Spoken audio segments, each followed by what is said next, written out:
Hi everyone, welcome back to another video from Tutorialify. In this tutorial episode, we will be learning how to enable recording in Canva. To enable recording in Canva, first of all, open the Canva application on your mobile device and log into your account. Once you're inside the home page of Canva, tap on the hamburger menu at the top left corner. This will open up the menu interface where you'll need to tap on the drop-down right next to your username at the top. Now, click on Settings.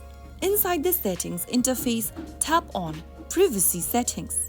Under Privacy Settings, scroll all the way down and then click on the toggle button right next to allow your sessions to be recorded.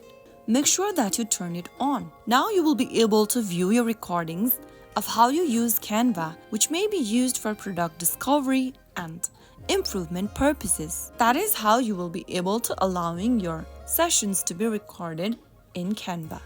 I hope you found the video to be helpful. If it was, make sure to give us a thumbs up.